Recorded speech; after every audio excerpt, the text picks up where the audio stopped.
ओडिशा प्रधानमंत्री आवास योजना ग्रामीण अधीन राज्य सरकार तरफ एक गुरुत्वपूर्ण अपडेट सामना को आसी 2026 वर्ष पर नुआ लाभार्थी तालिका प्रकाश पाइबा सहित 2025 वर्षर वर्क ऑर्डर अनेक जिले में जारी होईछि। राज्यर विभिन्न जिले में योग्य गरीब परिवार मानक नाम नुआ आवास लिस्ट सामिल करा जायछि।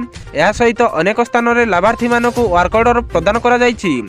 सहायता राशि वृद्धि करा जायछि।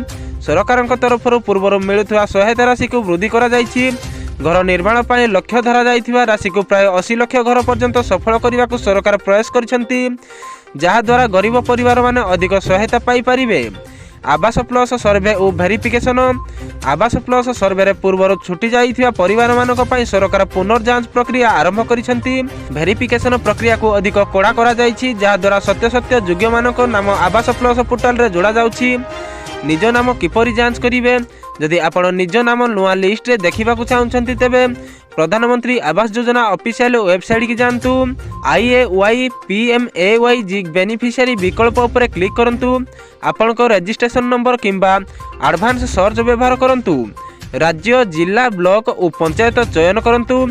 तापर निज नाम पेमेंट स्टेटस चेक करंतु। भूमिहीन परिवार पाई बड़ सुविधा। जो लाभार्थी पाखरे निजस्व जमी नहीं सेमानको ओडिशा सरकार तरफ जमी जुगाई दे घर देवाक व्यवस्था करा जाउछि। किस्ती पाइले सत्वर काम आरंभ। प्रथम किस्ती टंका पाइबा परे लाभार्थी मानक तुरंत घर निर्माण काम आरंभ करने को परामर्श दिया जाइछि, जहाद्वारा परवर्ती किस्ती समय रे मिल पारिबो।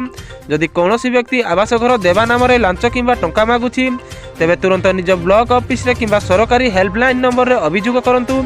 एपरि सरकारी योजना संपर्कित सठिक खबर पाई वीडियो को लाइक करंतु, शेयर एवं चैनल को सब्सक्राइब करंतु। धन्यवाद। जय जगन्नाथ।